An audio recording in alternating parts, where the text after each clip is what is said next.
Welcome home to Big Apple Mountain Tarot. I'm Mike Rusnak. I'm Everest Tall.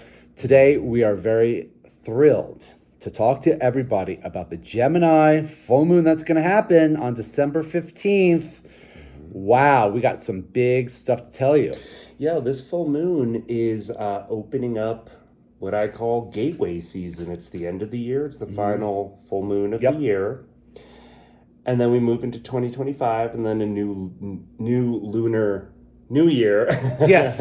And then, into spring, into Aries. Yeah. It's like, okay, it's gateway season. Right. Here we go. So this full moon will happen on December 15th, 1:01 a.m. Pacific, 2:01 a.m. Mountain, 4:01 a.m. Eastern. Got it. Yeah.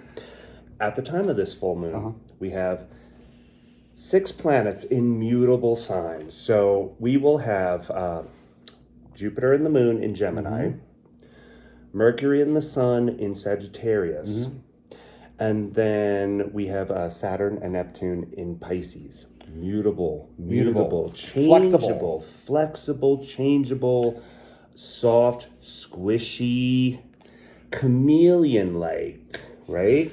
Think of it as a clay to mold your future and to mold the world that we want to create. This mutable energy, for those of us who are in fixed signs, is a little disturbing. Everything's soft and squishy, and things are changing. Yeah, it's great to feel all these opportunities, but it also feels very out of control sometimes. A little terrifying, but... Yeah, unstable, but creative in finding new solutions and thinking outside of the box, right? And Gemini full moon, just broadly, we're asking what has kept us from thinking and communicating very softly and simply with people on our front porch, in our families, with our siblings. Small talk and information. What's kept us from that? But with Jupiter there, conjunct this moon, it could tend towards overthinking, thinking too much, spinning our wheels too much. Jupiter blows stuff up. Yeah, it's really a lesson to think a lot less. Yeah. And Mercury's coming out of retrograde. It's going to be on this day. It's going to be stationing direct. So that means that Mercury is a very powerful player in this moon. It's going from retrograde, it's moving forward, and it's at this point where it seems to stop. It doesn't stop, of course. But that gives it a lot of weight.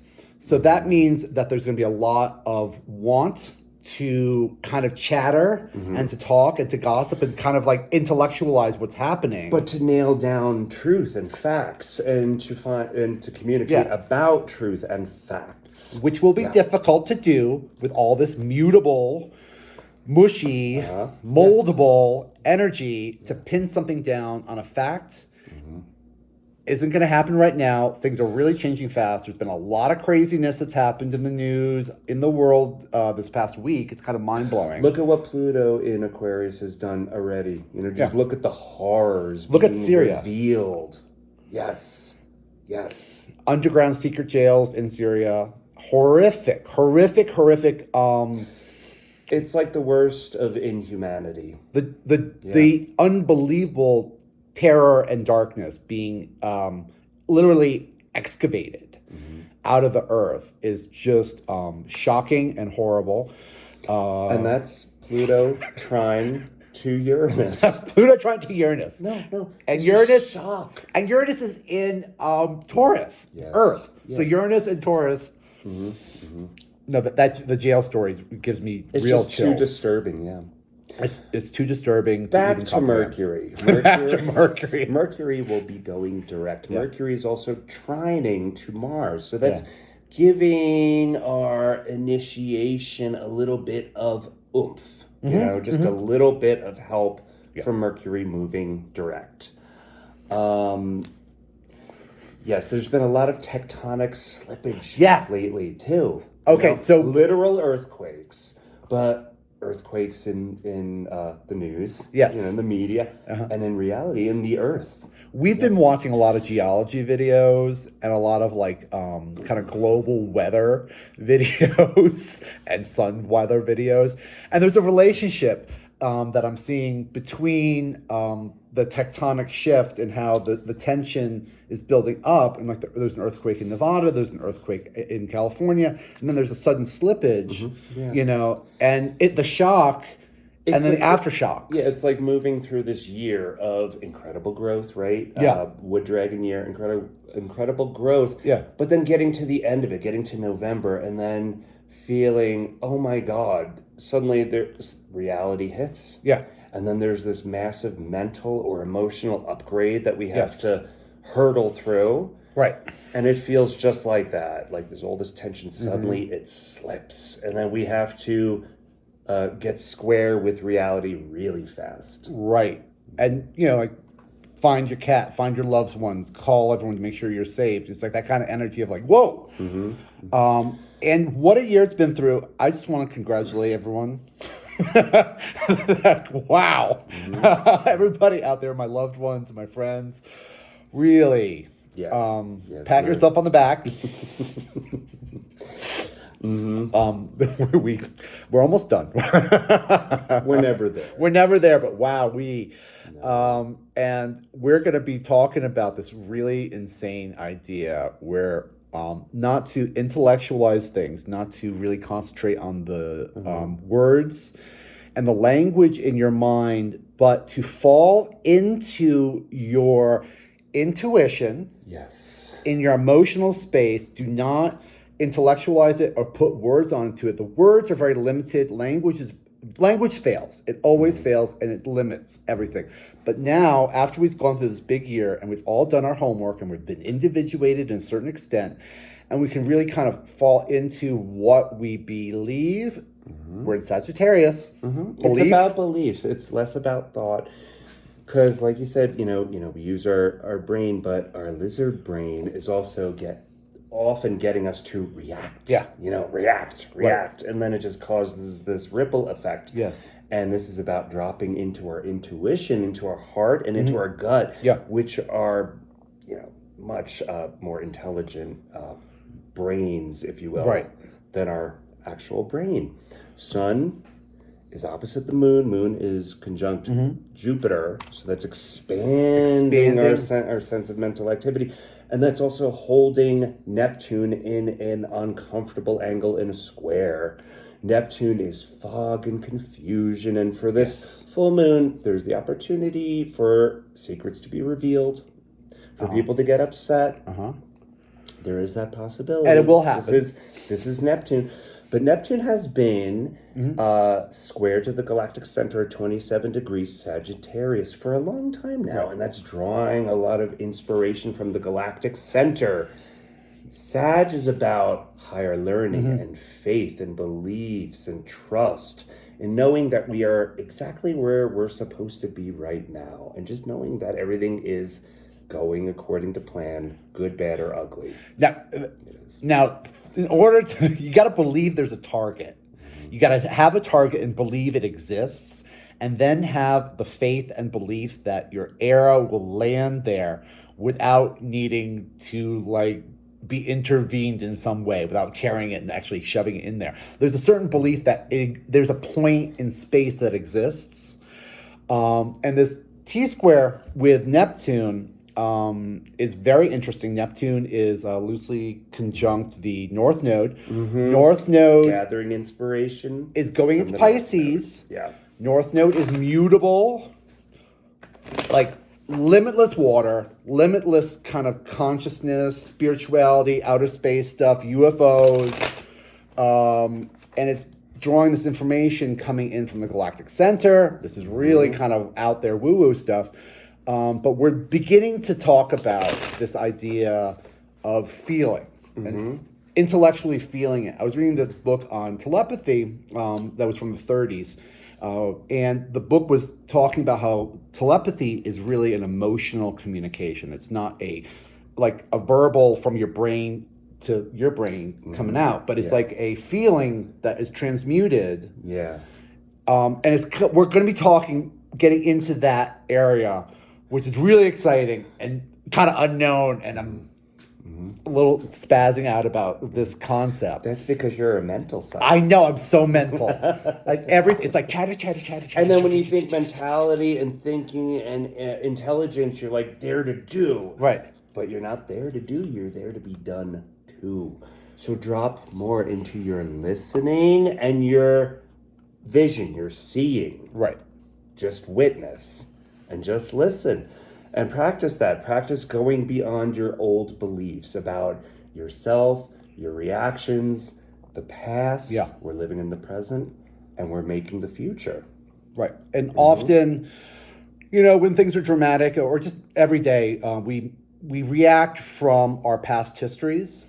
We have a library. Traumatic recall. We have a library of emotions, which are usually traumatic. And we react from this history that is based on the world that we have encompassed and our families encompassed and, generational things. But now we're going to say something crazy. It's a whole new world. The world that you were born into doesn't exist. It's right now radically different. Radically different. Radically different. And futurism is here. Futurism is here. And it's part of our honor to be able to help shape it. And we're trying to live at the highest of our frequency, right? Yeah. And the higher frequency that we could reach and we could live in day to day, the more the lower frequency collapses and just dissolves. And when it dissolves, it frees up all this energy to find new possibilities. Keep thinking out of the box. Yes. Keep thinking futuristic. Keep thinking futuristically. Also with this moon, because Neptune's involved, be careful of making any permanent decisions. Things are really flexy. Yeah, don't make decisions. Don't make decisions on this full moon. Do not, couple days before, a couple days after. It's just weather. It's just weather. Passes. Major decisions, try not to make it. Just consider that secrets could be revealed. Secrets. Uncomfortable. Secrets. Oh, they will be. They will be. And so we're going to... Are we ready to do tarot now? I think so. All right. Yeah. So we're going to kind of do it a little different just to change it up. We're going to do by elements. The outer planets are really playing they're carrying a lot of weight for this moon, Neptune and Pluto especially. And again, this is the cold moon. This is the final moon. So it's a time for reflection, renewal, and closure. Yeah. I'm just saying, I'm not going to do this lesson again. I got it. Close up the year. Close up also the past, since 2008 when Pluto was here. That cycle has closed. Just kind of think about... Good, because I'm tired of it. Oh, God, man, that was hard. Okay, so it's the end of many cycles, and we're starting to kind of prepare ourselves to shut it down. Emotionally close it up, not intellectually. It's about closing down the lessons that we've learned with our North Node. We're done individuating. Yeah. We're not done, but we've practiced it for 18 months. Yeah, we're feeling good. And we've certainly made less room for everyone's perspective. Certainly. And we're not doing that again. Never again. No, but we're moving into a time of deep spirituality. Yeah. Very meaningful for the future, though. And I'm not saying religion. I'm saying spirit. No. Yeah. All right. So we're going to pull 2 cards for each element. And we'll start with Aries. Yeah, there's number 1. So Aries, Leo, and Sag. We're going to pull 2 cards for you. And the cards I'm going to split right here. Okay. And these are the answers for the fire signs. Your 2 card read. Okay. You're done. 8 Okay. 8 and 7. Okay. So cups are emotions. Fire signs, as we said in the beginning of the year, y'all are stirring stuff up. You're creating a lot of energy. It's a very fiery year. So we'll talk about this first one. All right. If we look at this fellow, they are cloaked in red. They're active. And they are actively walking away from these emotional spaces. It's a situation that you've had it up to here with, and you just can't do anymore. You can't. There's no more room. I'm all full up. Super saturation.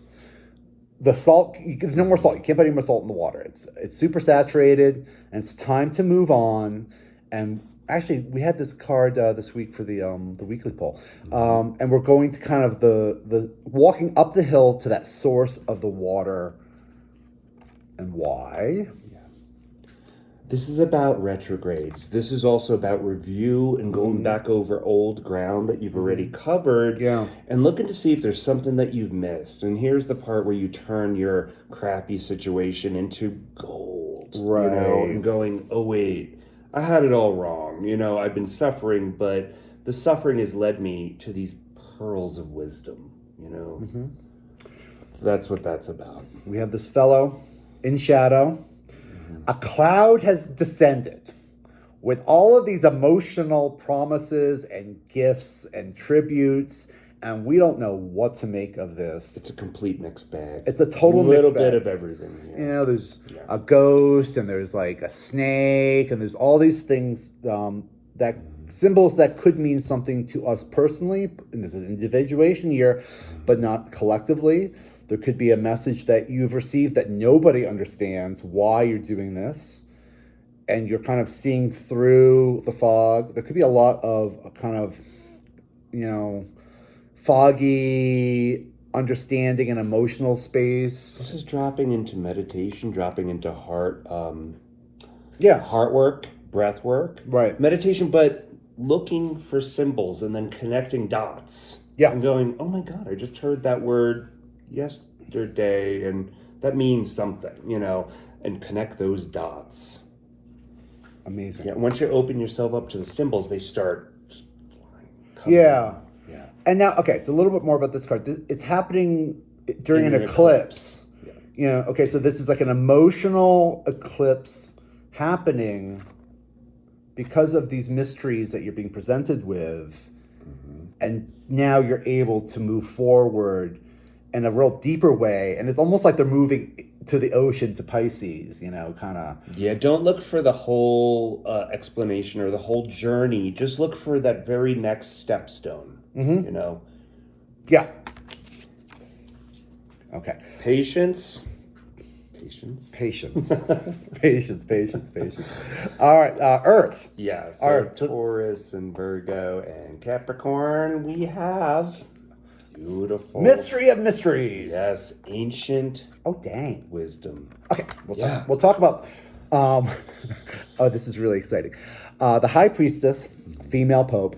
She doesn't seem interested in the whole committee. Oh, there's no committee. There is no committee. There is only the truth. There's only the truth. She has all of the ancient wisdom. So this is like what we're kind of talking about without intellectualizing and putting language to things. There's a wisdom that lurks without language. That comes through our dreams. That indicates our next move. That comes through our personal weather and also our earth weather and our celestial weather. She's between Boaz and Joachim. So you can imagine like this is an electric battery. Behind her is the Veil of Mysteries. Pomegranates, Veil of Mysteries. She's got all this moon imagery. It kind of ancient. Harkens her back to like. This isn't Mary Magdalene. No, this is ancient Egyptian. This is the horns of Isis. Yeah, Göbekli Tepe. Real far back. Yeah. But it's about the heavens and what the heavens are indicating below. Right. In our secret space. Why? Dang. All of a sudden, something makes sense. There's a seed coming up through the crown. A seed of truth. Yeah. That is going... It's a eureka moment. Now, y'all... That pierces the bullshit. Now, y'all have had Uranus trining your signs. Uranus has been in Taurus, shaking things up and rattling out the old dust. And now we can kind of see truthfully the mysteries of our life and the mysteries of this year and the mysteries of just being human on Earth and the mysteries of being a really cool Earth sign. You can see the lessons unfold. Amazing. And then you look back and go, of course it was meant to be that way. Of course. Right. But it's finding that trust again. Right. Finding the trust during this moon. Trusting yourself. Trusting that you can and you will. You can and you will and you have. And wow. These just flew out. Whoa. Okay, air. That was fun. Yeah, so for Gemini, Libra, and Aquarius... The sun. The sun. Okay, there's no shadows. There's no coldness. It's warmth. The truth can rough us up. Uh-huh. Yeah. It's harsh. The sun is a malefic. It can give us a sunburn. It's true. But it is the source of life on Earth, and it's the source of life in the solar system. We just can't do without it. And we're just so obsessed with the sun. It's everything in the world. The sun, the sun, the sun, the sun. Rah, rah, rah, rah, rah. All right. Okay, so something's really kind of been clear for air signs. And we have the Two of Wands here. This is, it's a very terrestrial kind of energy. We have this fellow on this parapet of a castle, perhaps, overlooking... Longing for change. Want to go somewhere new. Can't go, not ready yet, buckle to the wall here still. Planning, strategizing.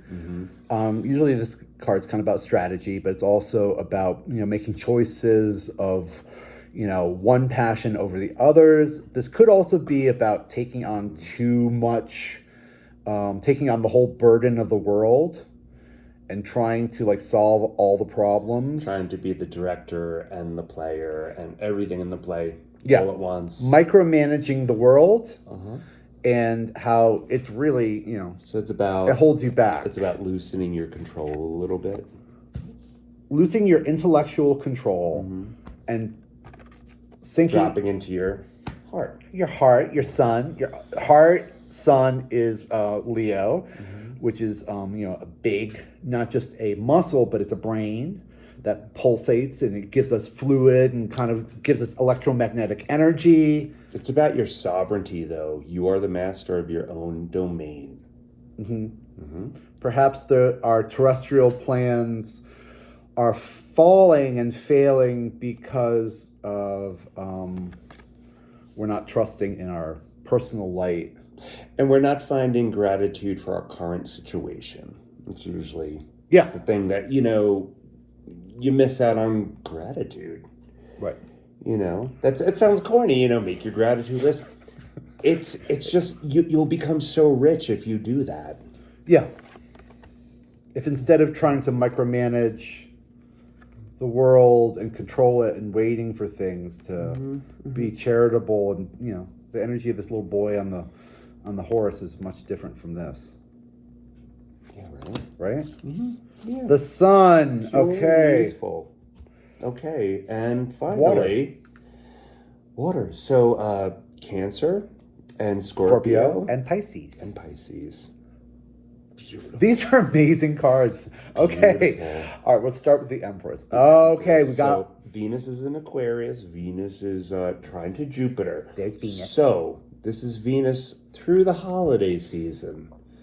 Getting together, socializing, perhaps thinking about money, finances, always. thinking, yeah. We got to think about money. We're still But here you're on Earth. thinking fertility and Right. abundance, and you're feeling abundance. And growth. So this beautiful Empress, she is pregnant. She is in a field of wheat. Everything is growing. She's the force of nature that helps things grow. This is a super good card. Beneficial. Okay. Binaries. We got another two. Okay. And swords are Thoughts. yes. And that's this moon. Okay. Now, who would you rather be? Would you rather be this darling damsel who's got these heavy swords and is blindfolded and sitting on this stone throne as she's waiting? Hurt. Her arms are killing her. She can't see the waters of intuition behind her. Because she's stuck between two doorways. It's either this idea or it's that idea. Yeah. And when it gets down to that, start asking for that third door that you're just not seeing. There's always time. There is always a third door. Yeah. And yes, there's always time. There's always time. It doesn't have to be resolved right now. No, but we have a hard time resting our head every night, until we made a decision and categorized and put things in a certain box. And that's not realistic. No, look for that third door. Like, let's say, we've been dealing a lot this year with relationships with the South Node in Libra. Relationships, terrestrial information, it takes a lot of time to work things out. That's kind of the fun of being a human being on Earth, is having all these relationships with different people. This card kind of talks a little bit about being blind to reality and not emotionally feeling what's happening, but intellectualizing. Not having all your feelers out at the same time. Yeah, but being constricted. Yeah. If we just kind of forget about the thoughts and feel the growth. Imagine like just thinking about those old videos from like Sesame Street with like plants growing in fast motion in the 1970s. And you just kind of feel the growth underneath your feet and emotionally feel the growth and not worry about, for this moon, because it's a full moon, it's going to be emotional. You're not worried about the decisions we have to make and the crossroads we're on and perhaps how we're blinded to reality, but fall into love. And, there's so many wonderful things about this time of year. Make it a bit easier on yourself and tell yourself you're not there to do. You're there to receive. Let it happen. Yeah. Let it happen. Trust. There's a target your arrows will hit. Trust in that. Have belief and faith that you will accomplish your goals. The world's super malleable right now. And as human beings, we've got this magical properties to us where we can create thought forms that have a physical manifestation in the world. Dream it into being. We've all done this in some kind of way. Even if it's like, oh my God. But then when it happens, you're like, oh my God, look at what happened. Usually it's like the negative. It's I feel like my car's going to break down. I did this. I called this upon myself. I did this to myself. I think the tires are going to pop. I'm not going to get my tires changed. That's good intuition. It's good intuition. My tires might pop. The tires might pop. I think they're kind of bald. Go with that. Go with that. But I don't want to go to the tire shop and spend 20 minutes getting my tires changed. And then you've got a flat tire on the side of the road, and it's December and SOL. And you could have used that money for presents or pile up. We create these pile ups ourselves. Pile up. Yes. It's about accountability. Accountability. Go easy on yourself. Full moon. Drop into your heart. Drop into your gut. Yeah. Get into your intuition. Yeah. Get into your ears and your eyes. Yeah. It's... And take some comfort in knowing that what your faith is. If I'm thinking musically, I'm thinking like fall into ambient music instead of lyrical kind of pop music from the 50s, not girl groups, but Brian Eno, that kind of emotional space, nonverbal, mysteries. Yeah, but keep going back to what is keeping me from my front porch activities, from my communication with siblings. What's holding me back? Let go of that. Try to shed it. And with that, there's one more lunation this year. It'll happen on New Year's Eve. Yes. It will be a second new moon, which is referred to a black moon. I guess, whatever. But we'll speak about that soon enough. Yeah. It's a new moon in Capricorn. New moon in Capricorn. Okay. Thank you. Thank you for joining us. Very much. I hope you enjoyed this video. We love you. Please comment and like and share. Tell us how you're doing. Bye-bye. Bye.